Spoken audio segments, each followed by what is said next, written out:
પાયલબેન, નીલમ વાત કરું છું મહામંથન મંતવ્ય ન્યૂઝથી. આપનો એક વિડીયો હાલ સોશિયલ મીડિયા પર વાયરલ થઈ રહ્યો છે, જેમાં તમે ભારતીય જનતા પાર્ટી પર આક્ષેપ લગાવી રહ્યો છો અને ઉમેદવારોને ખરીદવાના પ્રયાસના આક્ષેપ લગાવી રહ્યા છો. આખો શું મામલો હતો? આખો મામલામાં તો એવું નથી. લોકોનું શું કહેવાય, ભાજપની તો આદત અને છેલ્લા 30 વર્ષમાં એમના કામની નિષ્ફળતાને કારણે અત્યારે આમ આદમી પાર્ટીના કાર્યકર્તાઓ પર ફરિયાદો ખોટી દાખલો કરવી, આ તો ચાલી જ રહ્યું છે છેલ્લા 1.5 મહિનાથી. પણ હવે જેમણે દાવેદારી કરી છે, પાર્ટીએ જેમને ટિકિટ આપી છે, એમને એન કેન પ્રકારે ડરાવવા, અલગ અલગ લોકોના થકી મેસેજો પાસ કરવા, મળવા બોલાવવા અને કોઈને કોઈ રીતે ચૂંટણી ના લડે એના માટેના તમામ પ્રયાસો કરવા સતત આ ચાલી રહ્યું છે. છેલ્લા 3-4 દિવસથી તો એ વધારે ચાલી રહ્યું છે. પછી ચૂંટણી લડવાની અને લોકો વચ્ચે જવાની, આમ જોવા જોઈએ તો બંધારણીય હક બધા પાસે હોય કે જે ચૂંટણી લડવા નીકળ્યા હોય, બધા લોકો પાસે, સામાન્ય માણસ પાસે પણ હોય. સામાન્ય માણસ ચૂંટણી લડી શકે. ત્યારે અમે લોકો ચૂંટણી લડીએ છીએ. ગઈ 2021માં પણ અમે લડ્યા હતા. લોકોએ ખૂબ આશીર્વાદ, જન સમર્થન આપ્યું હતું. અને અત્યારે જયારે 5 વર્ષ પૂરા થયા બાદ જયારે અમારા કામો અત્યારે વિસ્તારમાં બોલે છે, ત્યારે ભાજપને એટલું પેટમાં દુખાવો થઈ ગયો કે જે લોકો અમને કાર્યાલય આપે એને ધમકાવે છે. આ તો વળી કેવી રાજનીતિ? અરે, હું તો એવું કહેવા માંગુ, તમારામાં તેવડ ન હોય તો ઘરે બેસી જાઓ. તમારામાં રાજનીતિ કરવાની તેવડ ન હોય તો, અને તમે કામ લોકોના ના કરી શકતા હોય. લોકો 30 વર્ષ તમને મત આપે, તમારી સરકાર બનાવે, ગ્રામ પંચાયત થી લઈને કેન્દ્ર સુધીની તમારી સરકાર બનાવે, તમે કામ ના કરી શકો. અને જયારે ચૂંટણી આવે ત્યારે કોઈ પણ વિપક્ષમાં હોય તો એને તોડવાના, એને પૈસાથી ખરીદવાના. એ શું? આ તો કયા પ્રકારનો સત્તાનો ઘમંડ કે કોઈ પણ વસ્તુ હોય તો પૈસાથી ખરીદી લેવાશે, કઈ પણ હોય તો પૈસા આ ફેંકો ને લઈ લ્યો, પૈસા ફેંકો ને લઈ લ્યો, અને કોઈ પણ નો અવાજ બંધ કરાવી દો, ખોટી ફરિયાદો દાખલ કરો. આવી રાજનીતિ? હવે તો ગુજરાતના લોકો થાકી ગયા છે ને આ રાજનીતિનો, જે આ ગંદામાં ગંદી રાજનીતિ જે આ ભાજપના નેતાઓ કરી રહ્યા છે, એનો જવાબ ચોક્કસથી આપશે ને. ખાસ હું જયારે સુરતમાંથી ચૂંટણી લડું છું ત્યારે હું ચોક્કસથી આપના માધ્યમથી એટલું કહેવા માંગુ છું કે ભાજપના નેતાઓને જે કરવું એ કરી લે, ઊંધા માથે થઈ જાય, જે ધમ પછાડા કરવા એ કરે. આમ આદમી પાર્ટીના કાર્યકર્તાઓ અડીખમ છે, આમ આદમી પાર્ટીના તમામ ઉમેદવારો અડીખમ છે, અને આ વખતે પૂરેપૂરી તૈયારી કરી લીધી છે અને લોકોએ પણ મન બનાવી લીધું છે. અને આ વખતે આમ આદમી પાર્ટીના મેયર, એટલે કે સુરતની અંદર મેયર આમ આદમી પાર્ટીના બને છે. સત્તાના એ લોકોના. પાયલબેન, આ પ્રકારના જે ફોર્મ પરત ખેંચવા માટે, બેઠક બિનહરીફ જાહેર કરવા માટેના પ્રયાસ ભારતીય જનતા પાર્ટી દ્વારા કરવામાં, એવા આક્ષેપ કોંગ્રેસ દ્વારા પણ લગાવવામાં આવ્યા છે અને આમ આદમી પાર્ટી પણ આ પ્રકારના આક્ષેપ લગાવી રહી છે. તમારા દ્વારા પણ એ પ્રકારે જે કાર્યાલય માટે તમે વાત કરી, તો શું લાગે છે ભાજપની, જ્યારે તમે આવા આક્ષેપ લગાવી રહ્યા છો તો એની પાછળ ભાજપની નીતિ શું હોઈ શકે છે આપના મતે? નીતિ શું? નીતિ જ નથી તો વાંધો છે. નીતિ હોય તો ક્યાં વાંધો જ હતો? રાજનીતિ કરવાની, ચૂંટણી લડવાની નીતિથી લડાતી હોત તો વાંધો જ નહોતો. અમે તો કહીએ છીએ મુદ્દાકીય રાજનીતિ હોવી જોઈએ. અમે તો બધા યુવાનો છીએ. આમ આદમી પાર્ટીમાં તમે જોશો મોટા ભાગના યુવાનો છે. બધા જૂનૂની લોકો છે ને બધાનું જૂનૂન એટલું છે, સિસ્ટમ પરિવર્તન થવી જોઈએ. અમારા સૌની અંદર જૂનૂન છે કે ભાઈ શિક્ષણમાં, આરોગ્યની, આ બધી રાજનીતિ થવી જોઈએ.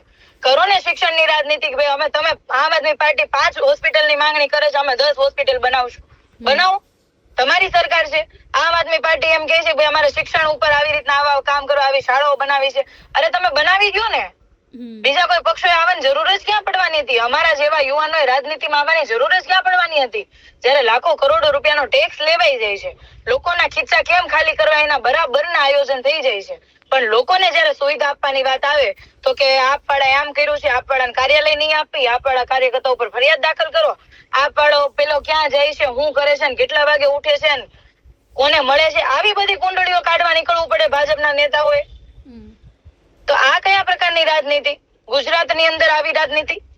અમારી તો બસ એટલું સ્પષ્ટ કહેવાનું છે કે આ જે બોખલાહટ ને આ જે ડર છે ને, એ ડર જ ભાજપ ભાળી ગઈ છે ને, જેના કારણે આ બધા પ્રકારના એનકેન પ્રકારના પ્રયાસો કરે છે. અમારા આમ આદમી પાર્ટીના કાર્યકર્તાઓ, હોદ્દેદારો, નેતાઓ, આ બધા ઉપર અંદાજે જો જોવા જઈએ 250 લોકો ખોટી ફરિયાદો દાખલ કરી છેલ્લા 2-2.5 મહિનામાં. અને અત્યારે અમારા સ્ટીકર લાગે તો ભાજપના પેલા નીકળી જાય, સ્ટીકર ઉખેડી આવે, બેનર લગાડીએ તો બેનર ઉખેડી નાખે, કાઢી નાખે બેનર, ઝંડા લગાડેલો તો ઝંડાઓ કાઢી નાખે, ઉમેદવાર ફોર્મ ભરે તો કે ઉમેદવારનું ફોર્મ પાછું ખેંચાવો, ઉમેદવાર ક્યાં રહે છે, કયા સમાજનો છે, કયા પરિવારનો છે, એના વીક પોઈન્ટ શું છે, આવું બધું કરવાની ક્યાં જરૂર પડે? ભાજપની 30 વર્ષની સરકાર છે. કહો ને તમે કે સુરતની અંદર અમે 24 કલાક પાણી આપ્યું છે. કરો રાજનીતિ, આવો મેદાને. તમે કહો કે સુરતના એક એક બાળક માટે શિક્ષણમાં મતલબ સારામાં સારી શાળામાં ભણી શકે એવી અમે સરકારી શાળાઓ બનાવી છે, કયો ખબર પડે? તમે 30 વર્ષથી હું કર્યું ખ્યાલ આવે? તમે કહો કે દર વર્ષે વરસાદ આવે છે કે પાણી નથી ભરાતું, બોલો. નહીં બોલી શકે, કેમ કે 30 વર્ષ એને આ નથી કર્યું, કામ નથી કર્યું, ખાલી બીજા પક્ષના નેતાઓ કાર્યકર્તાઓ પર ધ્યાન રાખવાનું કામ કર્યું છે. આજે ટ્રાફિક જામનો કેટલો મોટો પ્રશ્ન છે. મહાનગરપાલિકાની એટલી જવાબદારી બને અને ટ્રાફિક ગૃહ વિભાગની એટલી જવાબદારી બને કે ભાઈ સંકલન કરીને તમામ પ્રોજેક્ટો થાય ને એ પ્રકારનું સિટીનું ડેવલપમેન્ટ માટેના એવા પ્રકારના આયોજનો બનાવવામાં આવે. કેમ આયોજનો નથી થતા? સવારમાં માણસ કલાક ટ્રાફિક જામથી હેરાન થઈને કારખાને પહોંચે, સાંજે ઘરે આવે તેમ થાય કે આપણે ઘરે શાંતિ જઈએ તો ત્યાં 1.5 કલાક ટ્રાફિકમાં હેરાન થવાનું, પછી ઘરે પહોંચે. અને એક બાજુ આ મોંઘવારી, એક બાજુ આ મંદી, ડાયમંડ ઉદ્યોગ ભાંગી પડ્યો, ટેક્સટાઇલ ઉદ્યોગ ભાંગી પડ્યો. રત્ન કલાકારોએ કેટલા ફોર્મ ભર્યા હતા કે ભાઈ એમના બાળકોને શિક્ષણમાં થોડીક સહાય મળે. કેટલા બાળકોના ફોર્મ પાસ થયા અને કેટલાના રિજેક્ટ થયા? આંકડા ખૂબ મોટાઓ છે. તો સવાલ એ છે કે પ્રાથમિક સુવિધા જો આપી મહાનગરપાલિકામાં આટલા વર્ષોથી સરકાર એમની હોય, પ્રાથમિક સુવિધા ના આપી શકતા હોય તો લોકો હું હવે જોઈને મત આપશે. અને તમે કયા મોઢે આવો છો? હું તો એ જ ભાજપના નેતાઓને કહેવા માંગુ, તમે કયા મોઢે આવો છો લોકોની વચ્ચે? અને આવી રાજનીતિ કરવી હોય તો ખરેખર આ બાયલા વેડા કહેવાય, ઘરે બેસી જવાય. તમારાથી રાજનીતિ ન થતી હોય તો મુદ્દાની રાજનીતિ કરો, આવો અમારી હારે સામે કે ભાઈ વિપક્ષની અંદર આમ આદમી પાર્ટીના આટલા કોર્પોરેટર હતા ને એને એટલા કામ કર્યા ને ભાજપ એટલા કામ કર્યા, બતાવો. આજે હું તૈયાર છું ભાજપના મેયરની સામે બેસવા તૈયાર છું કે વરાછાની અંદર આમ આદમી પાર્ટીના જ્યાં કોર્પોરેટરો ચૂંટાયા છે ત્યાં આટલા કામ થયા છે ને ભાજપના કોર્પોરેટર જ્યાં ચૂંટાયેલા છે ત્યાં આટલા કામ બાકી છે. આ કામ નથી કર્યું ને એટલા માટેનો ડર અને બોખલાહટ છે ને એ આ બધી દેખાય છે. અને એ અમને કાર્યાલય નહીં ખોલવા દે તો શું લોકો અમને મત આપતા બંધ થઈ જશે? લોકો અમને પ્રેમના આશીર્વાદ આપતા બંધ થઈ જશે? અમારા ઝંડાઓ રોડ ઉપરથી કાઢીને નાખી દેશે તો લોકો આ બધું નથી જોતા? અમારા બેનરો તોડી નાખે એ લોકો નથી જોતા?